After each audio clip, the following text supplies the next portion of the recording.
All right, everyone. Hello and welcome. It is Tuesday, July 24th, and we are on our final home stretch here in week 4. So that you have now finished out your week 3 assignments. You have used Wise to implement your music and sound effects. If you do have any issues with Wise, I've had a few people contact me with some issues that always send me any screenshots, any error messages, as much information as you can provide me. Every single month, we have a couple people who have issues, whether it's their hardware or something, some step along the way. But everything's pretty easy to troubleshoot overall. And or at least on my end, because I've run through the issues over a couple of times, but I can definitely see how. The first time working your way through Wise, there can easily be challenges that pop up that may not make much sense until we discuss exactly how they are working in the game. So, let me see. Oh, looks like I need to turn up my microphone. Hold on. Sorry if you've already set your levels. I think I got some more volume there. Okay.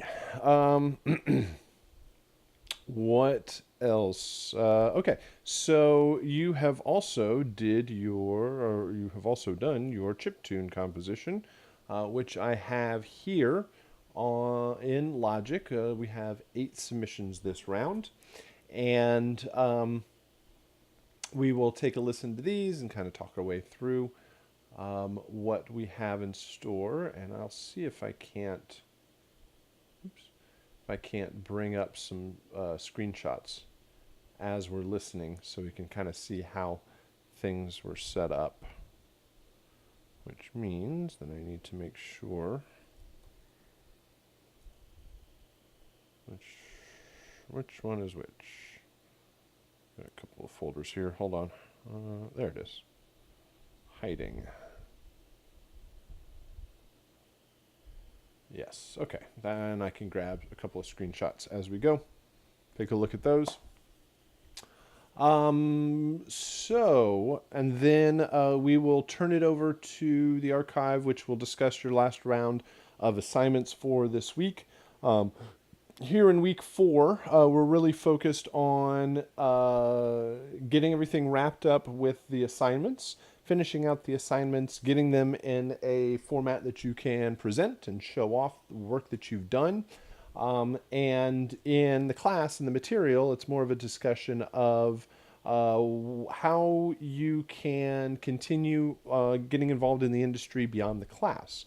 One of the big purposes of the class is to introduce you to this side of the industry, kind of like all of your classes. As you've been progressing through, we talk about music for film and television and commercial work, and in this class it is games. So and the overall goal is to make sure that give you exposure to this part of the industry, and show you whether or not this is the type of work that you might be interested in.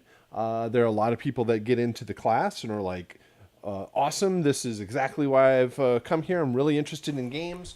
I'm really interested in being involved in the industry. That's a kind of a one small percentage.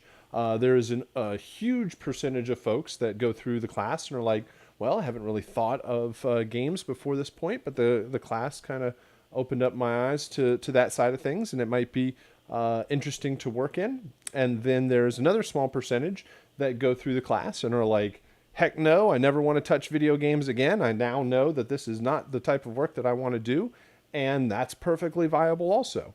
It is just giving you a sense of whether or not this might be part of the industry that you would be interested in. And we give you all the tools to continue on beyond the class. So at this point, you now have 2 fully working versions of the game.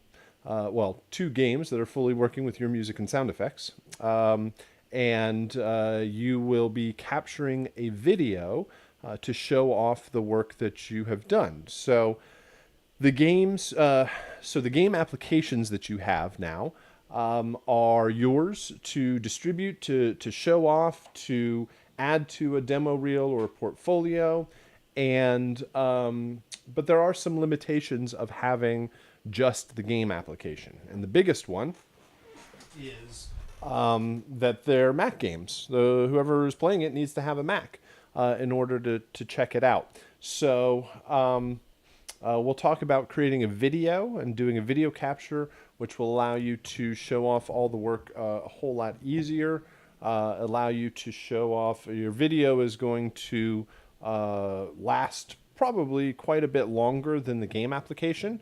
Mac and Apple are notorious for the operating systems moving forward and leaving previous software in the dust. And that is not necessarily happening anytime soon. And it's been months and a year or so running these projects, and they're still working just fine.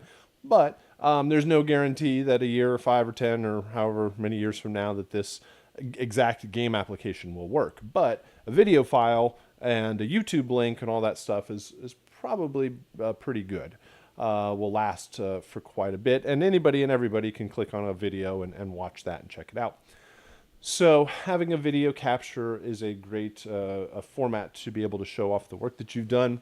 And then we will also be doing the final project delivery, which is a series of questions, which is basically a summary of your projects. And so there will be discussion of all of those aspects.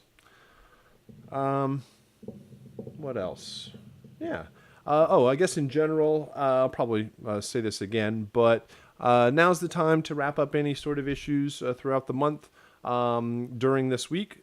So I will be getting more grades to you in your direction. If you have any outstanding assignments that we've discussed, get those back to me in my direction.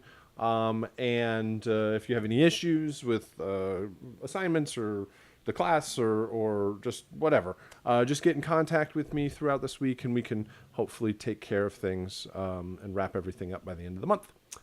And then, and you guys are well on your way. You are about, 5 weeks away, maybe 5 and some weeks away from graduating. So you guys are certainly in the final home stretch of the degree program, so we want to make sure everything is hemmed up, ready to go. All right, so let's talk about your chiptune compositions. You had this type of composition has a kind of a different aspect overall from the previous compositions you've been working on in this class. One of the biggest ones are the restrictions of the composition, making sure that you're following the restrictions that are required by or kind of established from the original Nintendo system. So the composition, you were provided a logic session that had EXS24 sound banks, and those sound banks had waveforms that came from the original Nintendo and Famicom systems.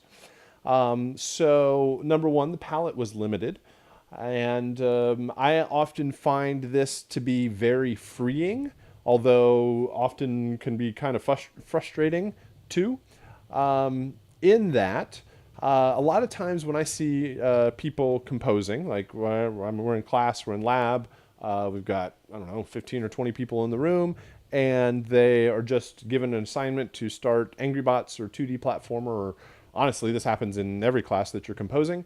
The first thing people often do is they'll open up Logic, they will open up their favorite synth or drum machine or whatever it is, and choose a preset and hit a key on the keyboard and go boop, and go, nope, next preset, boop, next preset, boop, and they'll just hit the buttons over and over again until they hit a preset and they're like, ooh, that sounds cool. And then they'll write a line for it, and they'll write a bass line, or they'll write a keys like chord progression, or they'll write a melody or something like that, or they'll write the drum pattern. And this is a very viable way of working. It's often the way I might start out overall. But it's not necessarily the most efficient. You're basically wading through what feels like almost an infinite amount of presets and sounds and almost an infinite amount of synthesizers. And it's kind of the problem of getting lost the forest for the trees kind of thing, where there's so many choices and so many options that you just kind of get lost in all of them. And the music might suffer for that, or the composition is hidden behind the production. The synths and the arpeggiators and the effects processes and all that stuff sounds so cool that you can just basically hold a chord and it sounds awesome. But the composition suffers for that. Here, we strip away at all of those awesome instruments and sounds, strip down, and one of the best composition tools is restriction. Providing restrictions on yourself, because even if you get down to just notes, it feels like an almost infinite combination of just notes. Then you stack on top of that synthesizers, and then you stack effects processors and automation, and again, you just wade into the infinite abyss of sounds. So this strips away at all of that, gets directly to the composition. The sounds are so simple that they're just simple basic waveforms that you're not being you're not hiding behind those sounds, and it really forces a strong rhythm, harmony, and melodic development all the way through. So I end up finding that these compositions can sometimes or often sound compositionally more interesting sitting on their own versus the games. Sometimes the challenge with the games is the fact that it's a brand new way of composing. I mean, certainly you've written 1 to 2 minute long compositions pretty much all the way through Full Sail, or a minute amount. But with 2D platformer and Angry Bots, it's just a kind of a new way of approaching the composition, where you have all these little parts, and those parts can rearrange and play in different orders. So here we get back to just straight ahead linear composition, and so you have control over that. That feels comfortable. You have the limited sounds, so it really focuses on the compositional aspects overall. So there's the restriction of the sound palette. There's a restriction of how many simultaneous instruments can be playing, or how many simultaneous voices. And there can only be 4 sounds at any one point. I do count drums as one sound, kick, snare, and hi-hat, because often they're playing separate from each other. One restriction that we don't follow that the original system had was every sound was monophonic. So you could only play one drum sound at a time and one bass note at a time, no chords or anything like that. So, but that was not a rule that we followed. So you could do chords, you could do polyphony, but only 4 voices at any one time. Now you could use more than 4 voices, but just not at the same time. So let's see if I have any screenshots here that might give us an indication. So we could have a couple of sounds switching around. Here's a good one. Here's a good example. If it'll fit on the screen. Hold on, let me open it up normally. Open it up in preview. There it goes. Right, so 1, 2, 3, 4, 5, 6, 7 tracks, but if I look at all of these, you can only see 4 at any one time. So the original Nintendo could switch sounds very, very quickly, or instantaneously, basically. But there was only 4 at any one time. But since they were switching so often, it could sometimes feel like many more instruments. here in the chat my screenshot. I had to make small because I had lots of switches. Cool. So let's see. So the sound palette is limited, only 4 voices. With those voices, you had drums. You had to have drums. You have to have percussion in there. And you have to have melody.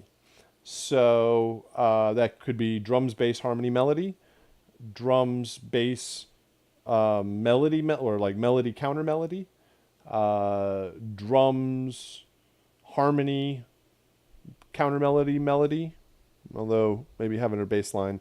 One thing that these sounds do lend themselves to is some pretty solid bass overall because they are just simple waveforms. So how you structured that is up to you. And then again, since the sounds are so limited, a faster tempo and more staccato notes or kind of articulations work better. Just shorter note lengths overall, so you're not holding the notes. Every once in a while, you can hold some sustain out some chords, and it sounds pretty interesting.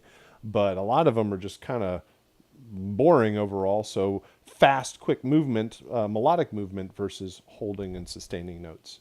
Faster pace, and then strong melodic development, really focusing on changes, rhythmic changes, melodic changes, all of that sort of stuff. Didn't have to loop. It's not interactive in any sort of way. So I think that's most of it. So let's go ahead and start by listening to the first one. Let's see if I can, like I said, bring up the screenshots as we go. Oops, I just launched iTunes, I think. I double-clicked, and I didn't need to double-click. Go away, iTunes. Oh, if there was a way to delete iTunes, I would. Oh, stop, no, good God. I told you to go away. iTunes. iTunes, your store is good. Your player is not as good. Okay, so let's see if I can shrink this down and make this fit. Take a listen to that while we go. Crystal here. I kept it basic and simple as I could. Just took 4 tracks, used Legend of Zelda as a reference. Pretty much saw how there was only 4 voices. Excellent. All right, let's check it out. Oh, am I going to start back in the beginning?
So there's some great harmonic movement in there. So you got drums, you got bass line, you got the melody and harmony. So there's some cool lines weaving around underneath that main melody. I like the rhythmic shifts. You can even see kind of in the waveform where things change. You got a new lead line here. You got a kind of call and response thing. The parallel movement. So you've got some parallel intervals in there, often parallel thirds, parallel fifths, worked pretty well. This section right here has a good low-end kick to it, which is probably one of those kind of simple waveforms.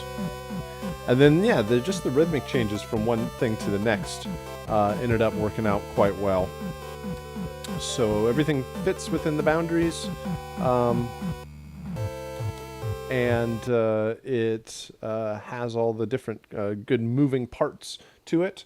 And yeah, some interesting changes overall. So I think that works. I always, you guys can post your responses up in the chat, but I think I always pick out like what kind of song, or not what song, what kind of game I'm playing when I'm playing these. So I'm listening to this. Has a bit.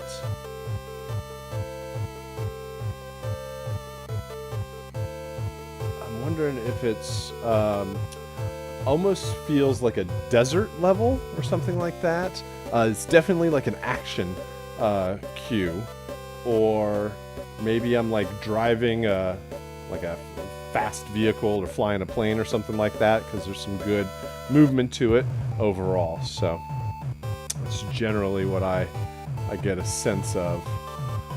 Like there's some action in there, some adventure overall. So, all right. Good stuff there. Let's go ahead and try the next one.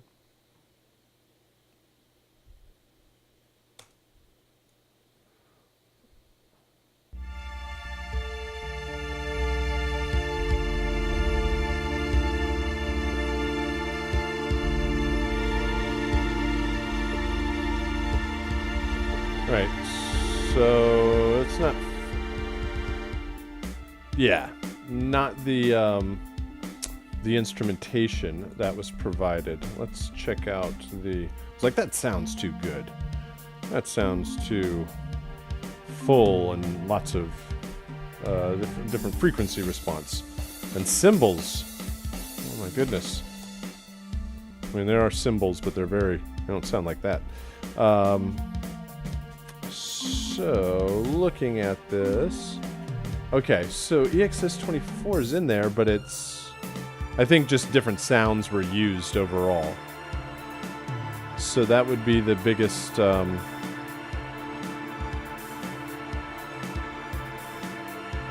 check the changes.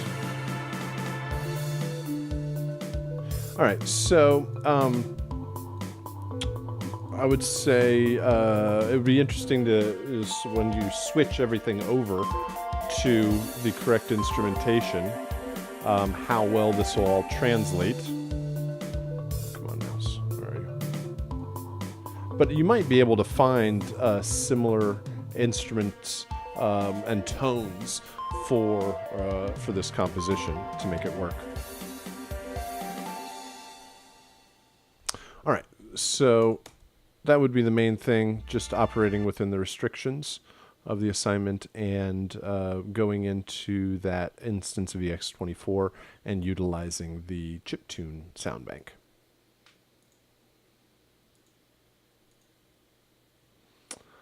All right, let's do the next one here.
Cool. All right, so some good movement here. Good overall action. This one I feel like I'm in a cave or a temple, exploring around. There's some mystics or magic stuff happening out there. It's kind of got this Baroque minor chord kind of feel to it with the arpeggiator, or like arpeggios through those different chord changes. Good solid rhythmic variation.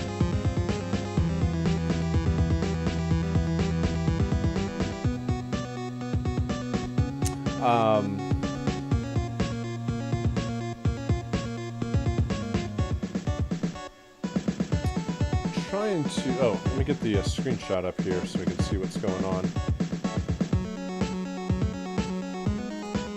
Because I hear strong melody, drums, and color coordinated. Awesome.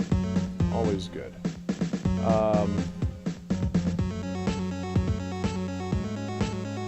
Drums, bass, and a sub. Yeah, because I'm hearing...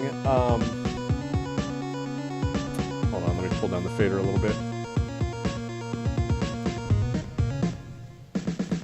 I hear the melody, a strong melody, and a strong bass line, but it does feel kind of empty in the middle.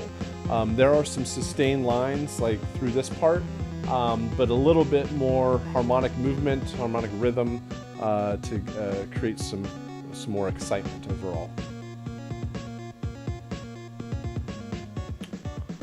All right. Cool, but I do like the movement of it. I think it works in the in that sort of exploration vibe. Oh, another little thing at the end was, with this previous one, was just having some sort of stronger ending, because it just feels like it stops. Like you're building up to something,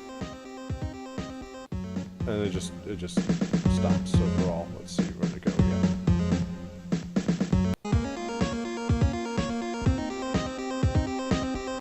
And I think it just like needs to hit back to the tonic or something like that to put a period at the end of the sentence. Which this one reminded me of, because it gets all the way to the end and just at least visually seems to get cut off. So let's give it a try.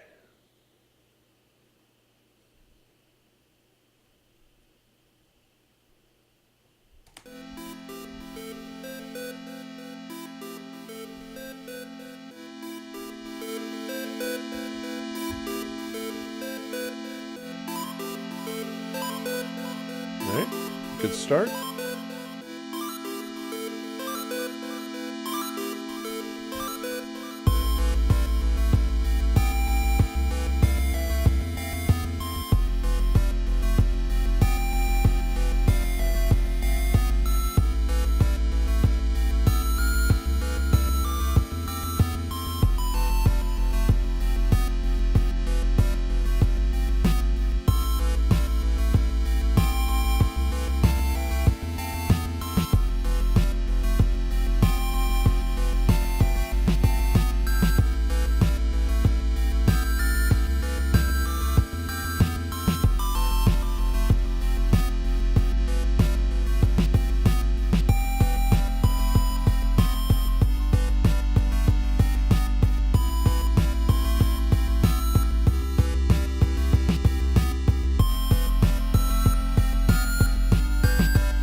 So the loop does work. I'd say that one little motif does get a little repetitive, that one little riff. And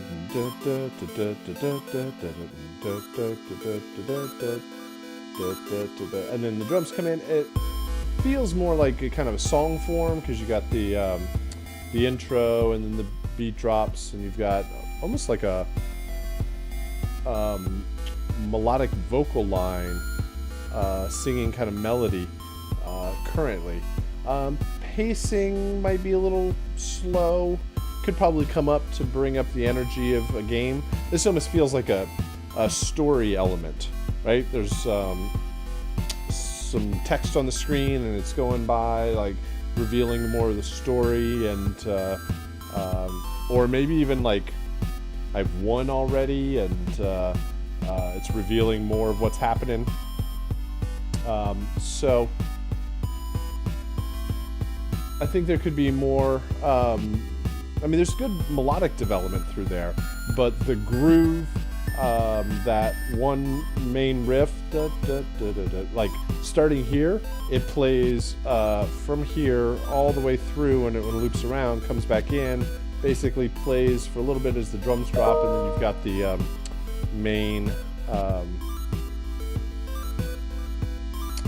got the main melodic line there. So a little bit more variation there.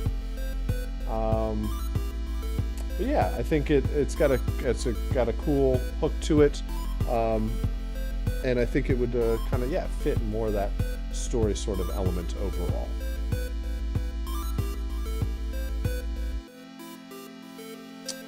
All right, let's go ahead and take a listen to the next one here. I do kind of think that this one and this one and this one and this one and this one maybe are a little bit too low in volume. Could probably come up a bit more overall.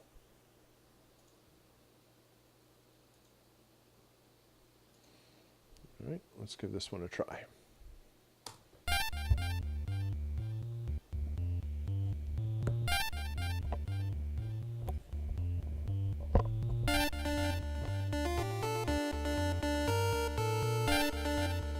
Alright, looks like there's drums, but maybe only in this part.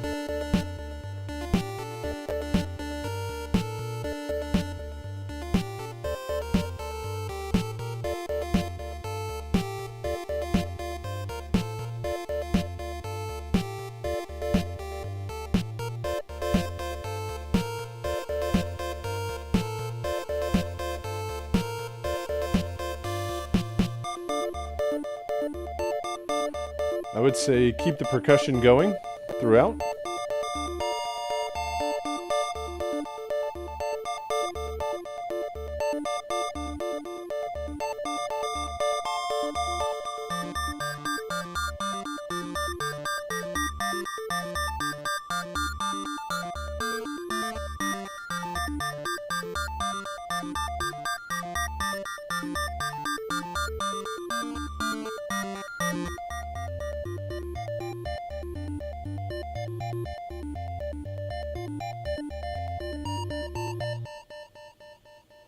All right.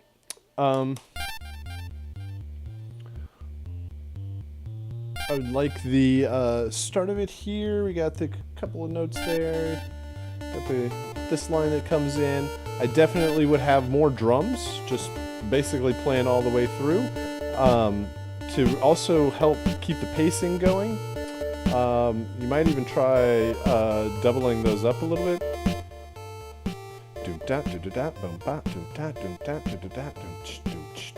Would really kind of speed things up, and then you could kind of go down to this pace. Also would have more than just a snare, kick, snare, hi-hat pattern.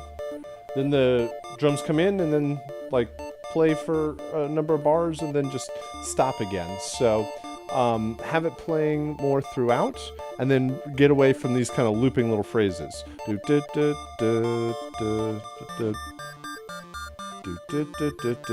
basically plays a phrase for 4 or 8 bars and then moves on to another phrase that plays for 4 or 8 bars. So, and then there's like an arpeggiator in there kind of dancing around, you hear in this last part. So go more for structure, stronger structure of rhythm, chord progression, and then just have one main melodic idea that doesn't really use an arpeggiator, doesn't loop around, but just keeps developing all the way through. That would definitely help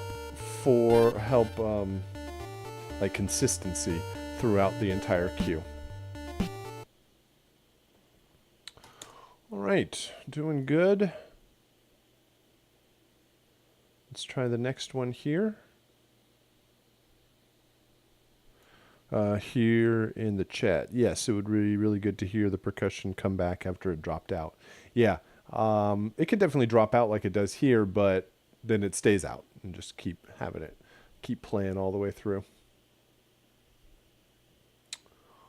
All right, I think we're ready for the next one here.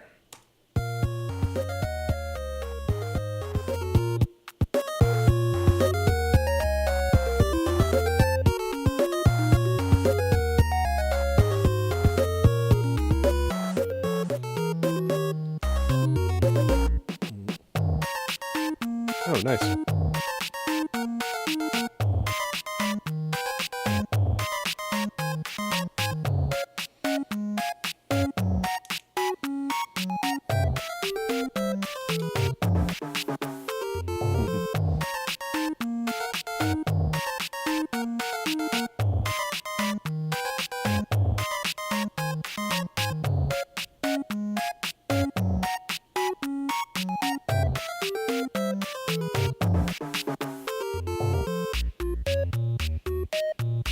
Cool, another good change.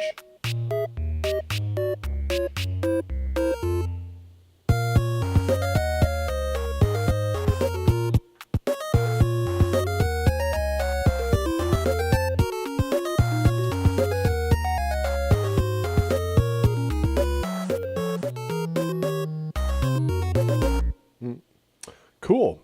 All right, so some great melodic movement and great counter melodies happening there. I love the way that the main lead line and kind of that more rounded off. Is this? I don't think it's just a straight sine wave, but it doesn't sound as square as the other one, which is in the right channel. But there's some good. I mean, they're not following each other completely, but there's some great parallel movement and counter melodic counterpoint kind of movement happening between those two lines. So this section right here feels a whole lot like Super Mario Brothers 2. I'm playing Super Mario Brothers 2 recently with my son, and this part especially has that very similar kind of feel from the parallel movement overall, but it goes to more of a minor feel. Goes towards more of a major feel here. And then there's sort of a minor feel through this one. And then you got then you go away from the parallel movement, you go to one tone, and then comes back to this, which is similar to this first part. And this part reminds me a whole bunch of maybe like a Tetris clone, where it's not that a direct reference overall, but it still has that sort of feel to it. Hey, or I could do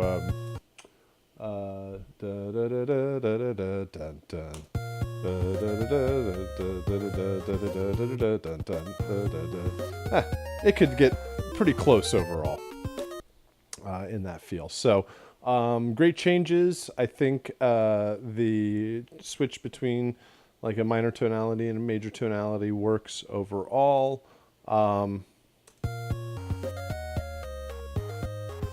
Rhythms holds it down well. I like the change to the different snare and all that. Yeah, so yeah, I think that really works.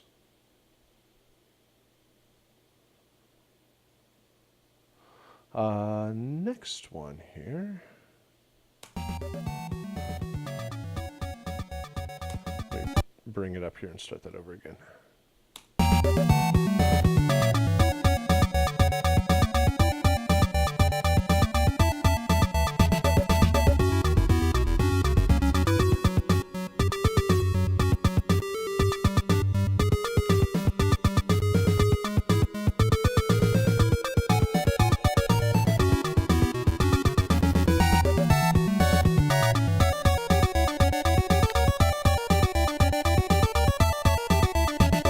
It sounds like Tetris. Awesome.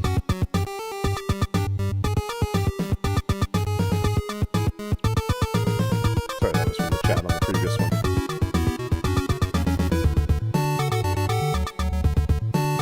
Oh yeah, nice. I'm winning. Feels like I'm winning right now. Go me.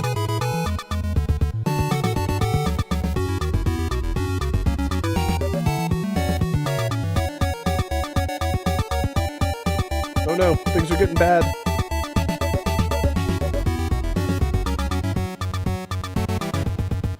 Ooh, cool. All right, so there's some great tension all the way throughout. Just the way these chords play off of each other. That sort of half-step movement, or chromatic movements, well, not particularly directly there, but that kind of parallel shifts, minor seconds, major seconds. Where is it, right? This part, I think. Things are,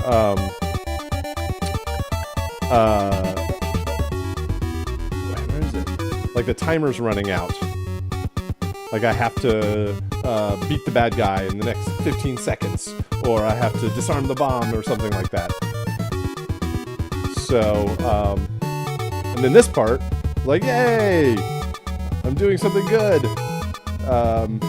So with that major kind of feel to it, everything's building up, and then it hits like, oh no, wait a second, here comes the bad guy back. I would, one last, when it ends here,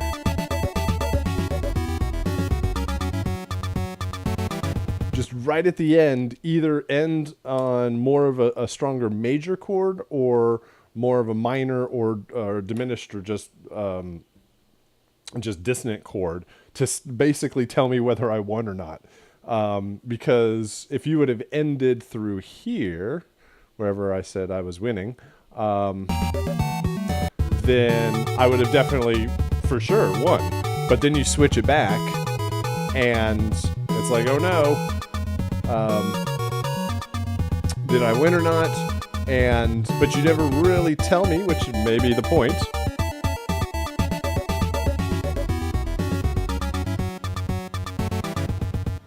So that last beat, last chord, I would just put whatever your intention is. Just hit on that last beat. Some other good things I was hearing were, like I said, the kind of minor second shift and parallel movement, and then you have an arpeggiator below that that's really kind of outlining the chord overall. And you don't have much, like there's a couple of just straight melodic lines, but most of your melody is coming from the chords, which is perfectly fine, which works. Like it's informing me what I should, how I should be feeling about what's going on. And it's a very good thing. Like it's good that it's that obvious, like that, or at least to me it is, that the direction, like the story you're telling, like, okay, the battle started, oh no, the battle's raging, bad things are happening, oh look, I did something good, oh no, now it's bad, oh no, yeah, I won, or no, I lost. Like having that whole emotional roller coaster ride of the music informing you of what's going on, telling the story behind it, is always a good approach to it. So this becomes a whole lot easier when you actually have a game and a context. Here I've kind of like set up the restrictions, but I haven't informed you what the game is and what the scenario is and what you're writing for, and so everybody goes off in different directions. But whatever direction you're headed, it's always good to kind of have a story and like, hey, I'm in an underwater level and time's running out. Look, here I'm about to drown, and oh look, here's the big bad guy and I beat the bad guy, or I lost to the bad guy. That's a great way of demoing tracks to a client. you shouldn't just have a piece of music that makes one statement for 2 minutes, right? Especially if it's like a demo or a portfolio reel, take them on that emotional roller coaster up and down so they can just listen to the music and tell the story. And take them through, like, this is what stealth will sound like, this is what danger is going to sound like, this is what full-on action is going to sound like, here's action when I'm winning, here's action when I'm losing, here's I have won, I have lost, oh no, I'm about to lose, but man, I'm a badass and I can go back through and I'm the hero, so I take him out in the ending. So that, at least in the beginning, when you're kind of selling your work to the client, that's a good thing. Because if you say, here's hero music, and here's 3 minutes of hero music, and over here, this is danger music, and here's 3 minutes of danger music, they're going to have to go through all that stuff just to get, I mean, if that's what they're looking for, that's great. But at least in this sort of, here's a demo piece, here's a chiptune composition, check out that kind of progression works. Yeah, it's the kind of game where the game starts to bug out and you randomly fall through the floor. Yeah, I hate that in games. Is this you do this for all types of games for real? Yeah, if it is for a portfolio piece, I often, how did I close that? Is it still making noise?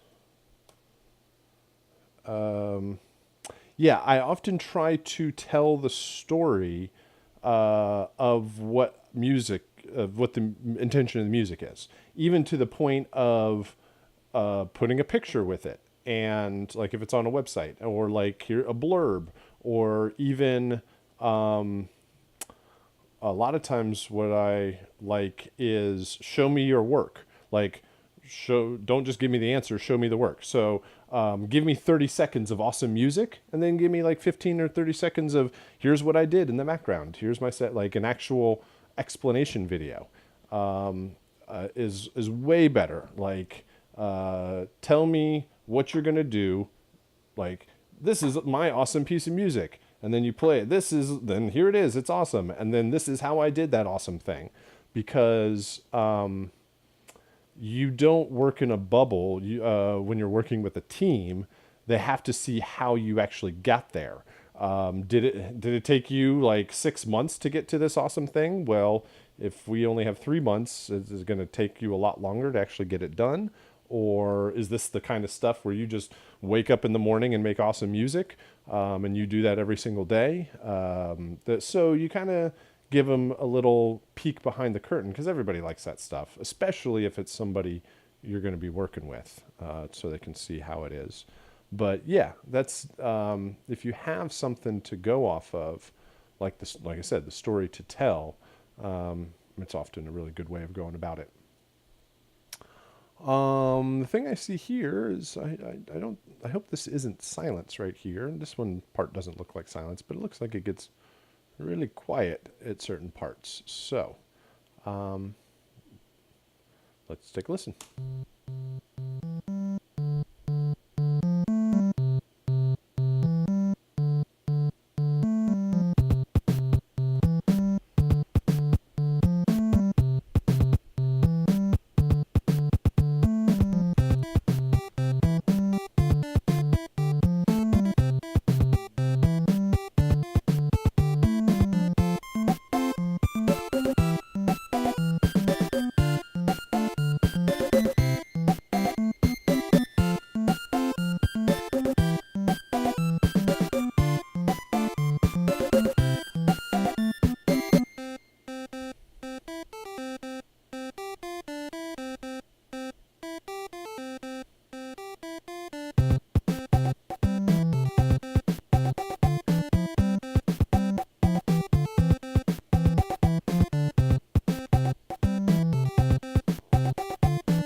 Ah, I'm sorry. I wasn't paying attention to my loop marker.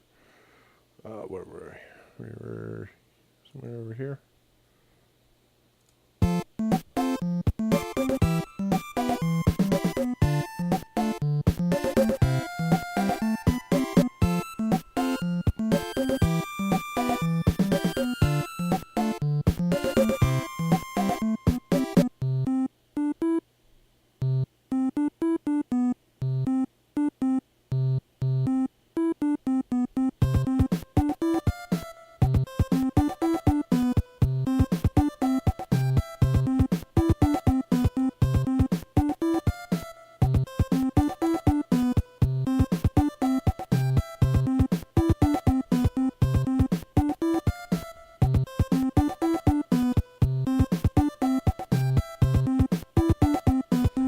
Yeah, I'd say the same thing here. It would be create an ending. It just kind of stops overall. Hit that last chord, return back to the tonic, last beat, and just kind of end everything out. So I would say in the middle here, when you got all the instruments going, there's some good melodic and harmonic movement. There's kind of a catchy melody overall, a good groove. This seems like it's for what's often known as a casual game, where it's not some hardcore thing that takes hours and hours to defeat. It's often a mobile game or typically a smaller game where you play for a few minutes, and it's not so necessarily. This feels more lighthearted overall. Feels like I'm building a town or crafting something or planting and harvesting or something, like solving a puzzle or something. Nothing like, I'm certainly not in the throes of massive battle with this big alien monster or anything like that. So, but I think in the beginning and these parts where it just jumps down to one instrument, it gets kind of less interesting at that point. I think you could do that, but just for shorter periods of time. Like if you just went down to a single note for a half a bar or something, or just one bar and then brought it back in. It kind of sits around. And same sort of thing when we're talking, as we were talking about previously, about kind of portfolio material. You should always start out and like smack them across the face with the most awesome thing in the first 5 or 10 seconds. Because especially on a computer or online or whatever, when they're switching through libraries or they're checking stuff out, people will listen to something and give you just a few seconds and go next click, and it's you want to just hit them really hard. You can hit them with some really awesome stuff right in the front, and then take it down really quickly and then build back up.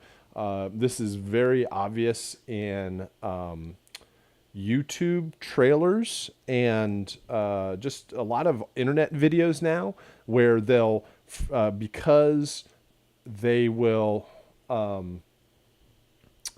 because people switch off of them very quickly, and you have autoplay in like the first 5 seconds. A lot of trailers will just like blast you with some amazing things and say, please watch this trailer, and then it'll come back down. So the same sort of thing with music. Just in general, with almost anything that you put out there, should be just really amazing right up front, and then come back down and then build back up. Because this sort of thing, where it takes me 5 or 10 seconds to get, where is it? To get to something happening, I'm just sitting around and I'm like, oh, this sounds like one note. Cool. And then they'll just go on to the next thing, and they won't even give you time to get there. This sort of form is like song form, where song form is, it starts out smaller, builds up, then the drum beat drops, and then your verse 1, and then you got your chorus, and then you got your break, and then it drops back down and builds up, like classic song form. But that shouldn't be the same sort of thing for a portfolio piece, or much media stuff in general, where you have to wait because everybody's got a short attention span. Everybody's really lazy on the internet. Everybody is just going to want immediate gratification. So you want to give it to them as quickly as possible. And then have the other aspects there too. You have the part where it's lower in intensity, and then you build it back up. But most people are just like, just listen for a few seconds, maybe scrub ahead just to see if it builds up. But for these kind of portfolio pieces, you want it to be awesome right away. Because and we see this in a classroom, or whenever we get groups of people together, the watching everybody's hot heads nod all together in a room, like then you know you're generally there and you want to hit it from the beginning. But if it takes 30 seconds to get there, most people are off, lost focus and moved on to something else. So those kind of things, having strong beginnings, strong ends, but everything was fitting well. It worked once it kind of built up overall. And another suggestion that I have for these compositions, again, more specifically to a portfolio piece, is to leave the chiptune restrictions behind somewhere like halfway through the mix. So one way that people expand on this composition further is so the first half is just like you have it, where it's chiptune and you utilize the restrictions, and then at some point it switches into no limitations, full orchestration, either a full orchestra or just no limits on instrumentation, no limits on track numbers, just full on production. But it's the same melody, it's the same composition overall. So that basically what you're saying is, if I have all the limitations in the world, right? If we for some reason had to go all the way back, I can still write catchy melodies. I can still get down, even with the limitation of 4 channels or 4 voices. I can still get the point across, still make something that's grooving and has a strong melody. And so if I had all the restrictions in the world, it's still memorable. But here, if I had no restrictions and we had money and budget and all sorts of instruments, then here's what it also could sound like. And to give people a sense of where the music is going. And it's not just because it's chiptune that it sounds this way. And it's not just because it's full orchestration that it sounds that way. It's still the same underlying melody, motif, thematic kind of music. It's just the instrumentation has changed. And it gives a sense of what the possibility range is with the music. And it fits for the context of this type of composition. All right. So, great examples overall. Good things to check out. We're going to move over to the archive now to discuss the new assignments for week 4. Again, if you have any questions, anything from the assignments, anything to be successful in the rest of the assignments and finish out the class, please get in contact with me. I will definitely stick around and answer a few questions here. But other than that, we will meet again on Thursday. Please come equipped with any questions, or if you want to listen to anything, we can definitely do that. So other than that, thank you very much. All right, so we have our submissions there. Like I said, the focus of this week is, your final week is to take the information and the projects that you've worked on and put them in the best light to show them off beyond the class and beyond your time at Full Sail, and be able to show the work off that you've done and completed, hopefully to future employers and future clients and whatnot. So as you have been progressing through all of your classes, you certainly should be gathering together as much of your classwork and materials and projects that you've been working on and put it together into a strong demo reel to show that off. And that includes these game projects. They are well and good as grades and as projects for a class, but their real intention is to give you a vehicle to show off your music and to show off your work and be able to demonstrate that off out there as you get started in the industry.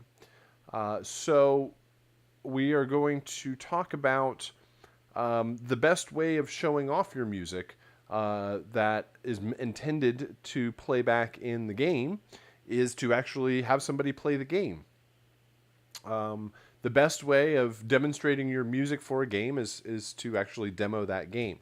So you have the game projects, you have the game applications, and you can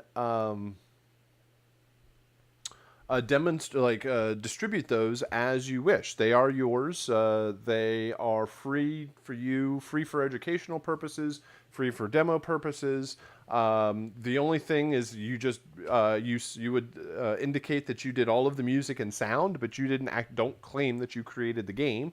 But they are for you to put on a website, put it in Dropbox, and send it around to future clients or future employers, and to show off your work. However, there are some limitations, mostly like technical limitations, with demonstrating your game. The first one is it's a Mac game, and so whoever wants to play the game needs to have a Mac computer in order to play it. The games can be put in or made as PC games, but that takes a lot of extra understanding and programming to convert the projects. I mean, it is possible, but mostly you have a Mac application. And so somebody has to have a Mac, and maybe whoever you're sending this off to has a computer, and they can check it out. They have to have a computer powerful enough to play the games. That isn't as much of an issue as it used to be, as people's computers have progressively gotten better over the years and have started with better computers. We really don't have much of an issue running these projects. So then you have another issue of very smart people on the internet won't probably just download some random application and run it on their computer. You would be very smart not to just download random zip files and open them up and play them on your computer. Now, of course, that's not the case with these applications, and they aren't. I mean, there's nothing wrong with them, but just a random link on a website, you're not going to get tons of people just saying, okay, sure, I'm just going to download this unknown application and run it. So you need to have some way of showing off your work. You need to have some way of people being able to see your music working in a game. You could just take like one of your main loop files and put it up on SoundCloud and say, hey, here's a loop that I wrote for a game, and I promise it works in the game. So the best way of showing off your music working in the game is actually having the game to show off. So what we're going to do is we're going to do a video capture of you playing the game with your music and sound effects working. So by this point in the month, you have composed the music for both of these projects, created all the sound effects. We had an opportunity for peer review, and you also got feedback for your submission. You have the opportunity to do any revisions or changes to that composition or those sound effects. Last week you used Wise and used an audio middleware tool to connect your music and your sound effects working in the game. You got it working in the game, you tested it out, you played the game, and you listened to your sound effects and your music, and more than likely found some issues with it. I mean, I guess you could knock it out of the park the first time every single time, but most of the time you get it in the game and there's I don't know, 75, 80% of it's all right, but there's another 20% there that I need to tweak and to change. So you go back to your sounds and you tweak your sounds a little bit. You go back to your music and you mix your files and you bounce everything out again. And you test it, put it back in the game, test it out. And that is a very constant kind of revision or iteration cycle where you compose something, you say, I think this is going to work. You put it in the game, go, man, that kind of works, but I need to do this. Then you go back and you fix it, you put it back in the game, you test it out, and you go around and around.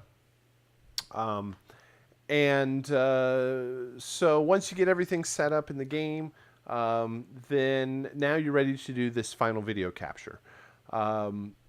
It basically proves the process that you have created all the music and sound effects, put it in the game, tested it out, and have something to show for it. So you will be using QuickTime and a program called Loopback in order to capture the video on the screen or the game on the screen. All right, so let me talk about how you will set this up and how this will actually work.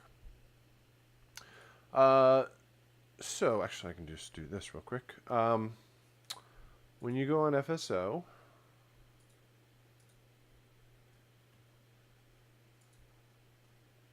here's week 4.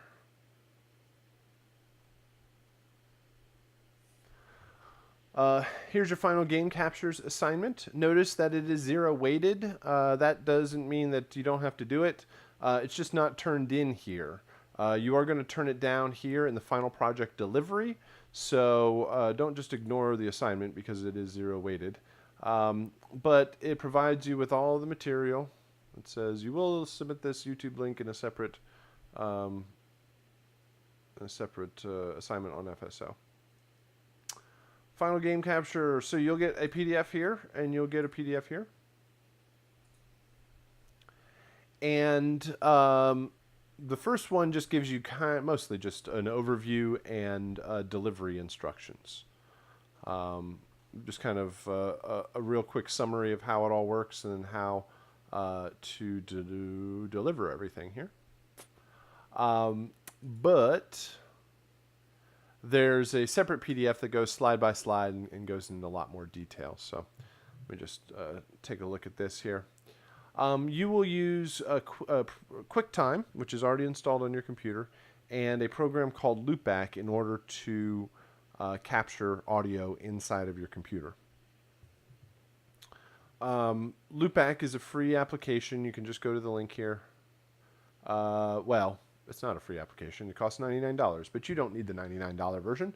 I don't know, unless you completely love the application and you want to support these people, but really you just need the free download for our purposes. The limitation with the free download is that it lasts for 15 minutes, and you only need to record for a minute or two. So if for some reason the 15 minutes runs out, then you just shut down the program and open it back up, and you got another 15 minutes. But after a while, it starts blasting white noise at you, so make sure if you hear that, that's what's going on there. So you just download the Loopback, and what it is it is a virtual audio cable application for your computer. Meaning, you are going to record the video using QuickTime.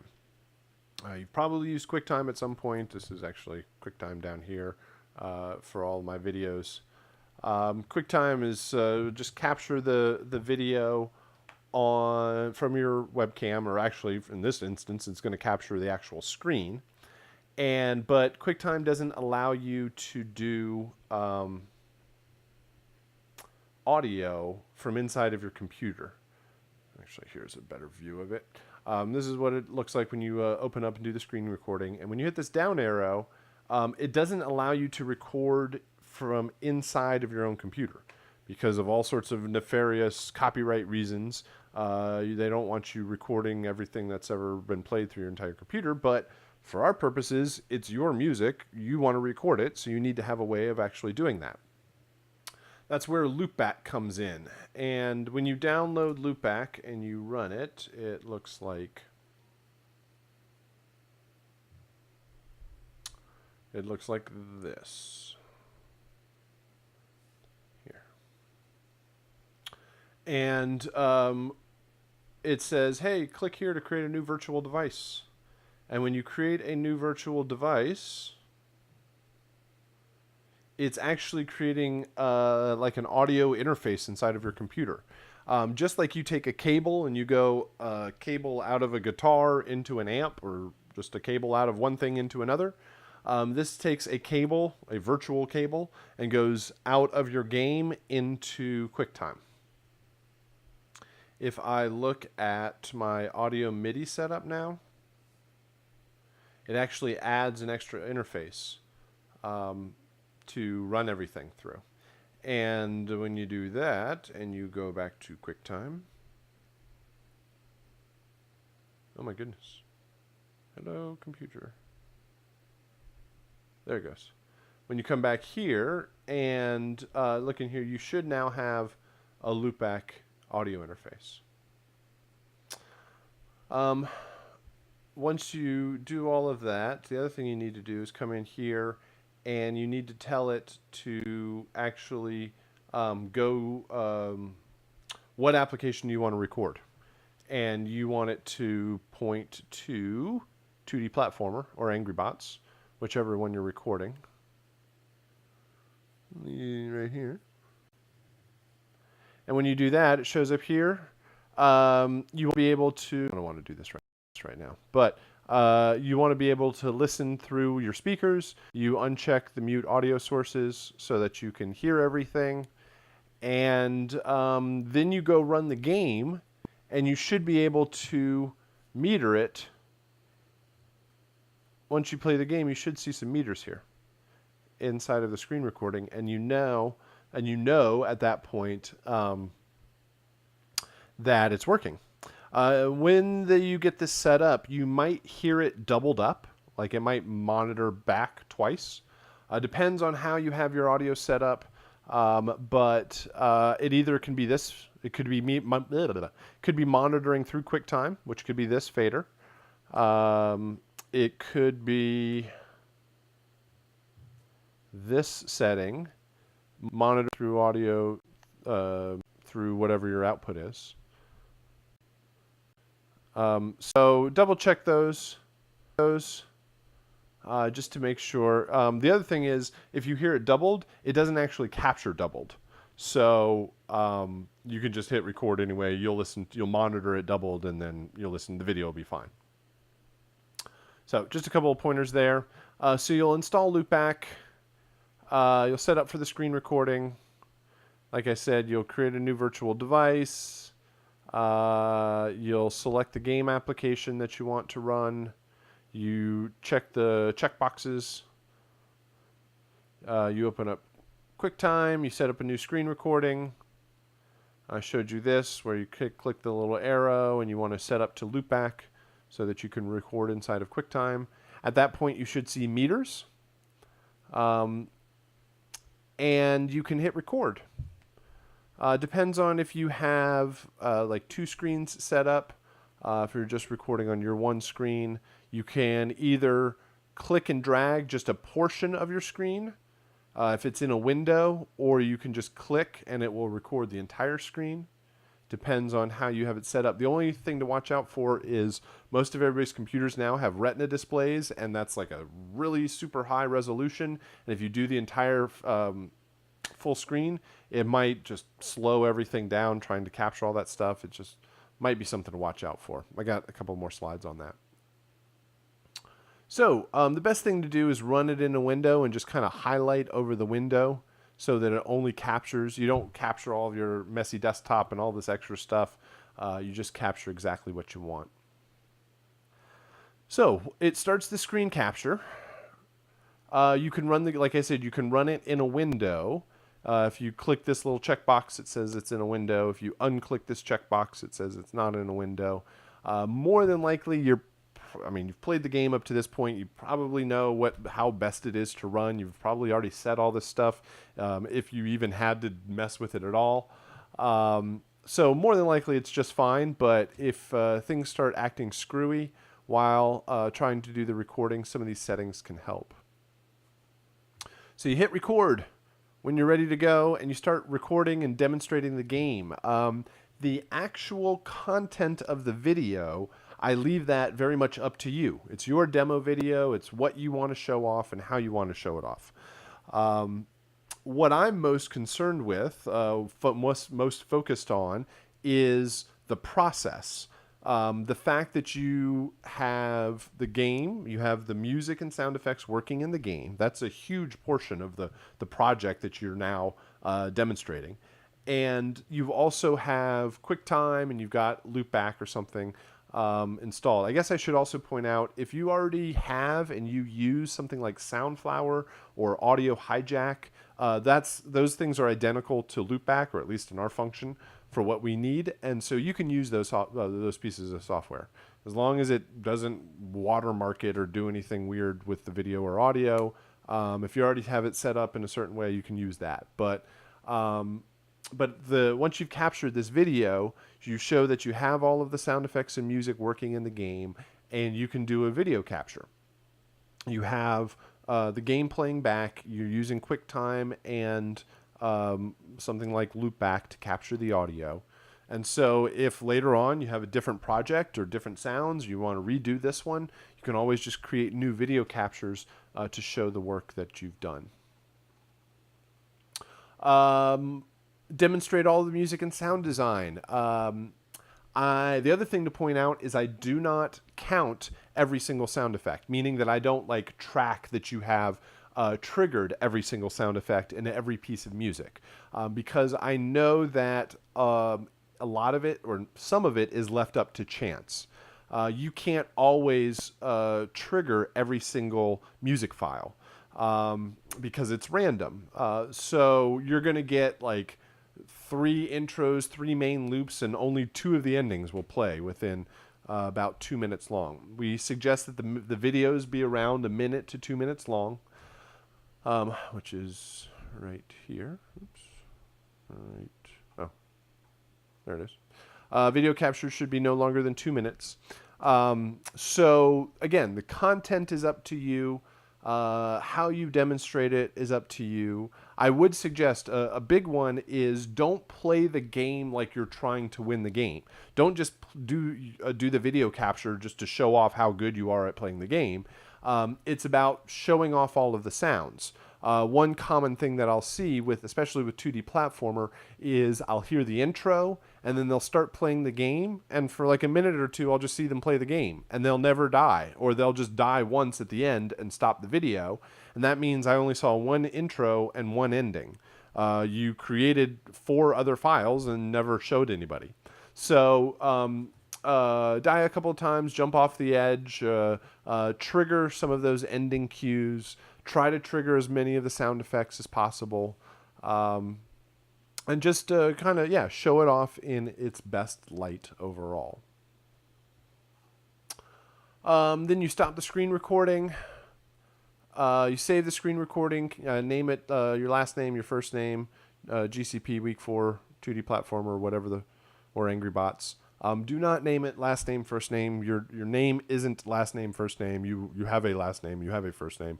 Please, it happens every month. Somebody at some point names something last name, first name. So just watch out for that. And then please, please, please check your screen recording. Watch the video after it's done. This happens, I mean, most people do this, no problem, but for some reason, I will always, every month, I'll get a series of videos that either the audio is just missing or they used the internal microphone on their computer. It played out of their computer speakers and then back into the internal microphone. And if it didn't feed back, then it sounds horrible. It just sounds really thin, and you hear them in the background, like breathing and clicking on their keyboard, and it's really kind of weird. And you hear their dog barking in the background and their family running around or whatever it is. So just watch out for that. Double check the video. Make sure it has the correct content of it. It has the correct thing that you captured. The other thing is don't hit record and record it for 2 minutes the first time, because there's no telling if you got it right the first time. So just hit record for a few seconds, and then stop it and check the recording and make sure you're actually capturing the thing you think you're recording. So that so you don't have to do it over and over again and waste any time. A couple optional tips. Clear off the desktop. If you are capturing any aspect of the desktop, it's probably best to just make it as clear as possible. I know a lot of folks, we have audio directors and people in different game teams come and talk to our Full Sail student, or come talk to our students, and they'll say often, if we see screenshots or things and it just looks like you have a messy desktop and you posted up a video and it just looks like things are all over the place, it's not probably going to help your cause overall, because a lot of people don't want to work with that. So you can either do a full screen or a high resolution recording. You can do a low resolution recording. If more than likely the video capture is just going to work just fine. Every once in a while, depending on people's computers and whatever they're running or how they have it set up, this might start making your computer chug a little bit, because you got to play the game and do a video capture at the same time. If that is the case, then as long as the audio doesn't stutter or doesn't drop out, If the video kind of gets slow or choppy, that's fine. For the purposes of the video, for the grade and for the assignment, that's fine. Obviously, you want to make as a high quality video as possible. I wouldn't really even consider just focusing on the fact that it's an assignment. Create a proper and a demo video that you can use beyond the class. So if need be, try shrinking down the resolution of the game. Maybe even try shrinking down the resolution of your monitor and your screen. That might help create smoother videos overall. Once you have done the video for both Angry Bots and 2D Platformer, you're going to post them up on YouTube. Just put them up there. You can put it just so that I can view it. You don't have to make it completely public, but don't make it private. Make sure that you post it up and you can share the link and have everybody reference it. So the assignment of the video capture is really getting everything set up. Once it's working, then it's just playing the game and just showing off how your music and sound effects sound in the game. All right, so that is your final video capture. And to then show it off, or then to kind of deliver the final version of everything back here on FSO.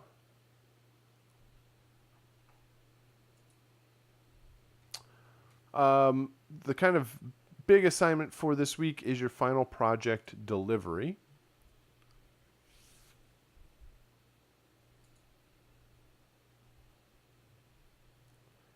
And this is going to be basically, it's a 10-question test, but it's not like a test that you study for because you have all the answers. It's just really a summary of your composition. So it's broken down into two halves. 5 of the questions are for 2D Platformer, 5 of the questions for Angry Bots. They're very similar to each other. The first one is 2D Platformer video capture. Provide the YouTube link to your 2D Platformer game capture video. So you just did the video capture, you uploaded it to YouTube, now post the YouTube link here. Make sure that it works. You can always go into incognito mode to check links. That's how I do a lot of my stuff with YouTube and Google, since I have like a personal login for YouTube and Google, but whenever I want to do any Full Sail stuff, you just go into incognito mode and it forgets who you are, and then you can log in as whatever you want. So if you just double check all the links that you're going to send me, make sure that they work. You can use incognito mode to do that, or send them to somebody else, and then that's how I will be able to check it also. So give me a YouTube link. This is actually quite important. A missing YouTube link or a missing audio track in a video renders the submission ungradable. If I can't hear it, if I can't hear your music and your sound effects, or the video doesn't work, or the link doesn't work, I can't grade the rest of the assignment. So make sure the video is there and working. Then you'll send me a screenshot of your DAW session. You will, this is the 2D Platformer instrumentation. List the instruments that you used in the intros, main loop, and ending cues. Name any synths or sample library sources for all the tracks. So you will tell me what instruments you used. Tell me in the intros, the main loops, and the endings, which synths, which drums. Don't just tell me I used a piano and I used a banjo and an organ and a synthesizer. Tell me which presets, which sample libraries, which synthesizers you used, which presets you used, so that the idea is if somebody else had to recreate this session, they knew what instruments. They could go load up those, assuming that they had the same instrumentation that you did, somebody could kind of recreate all of this stuff if necessary.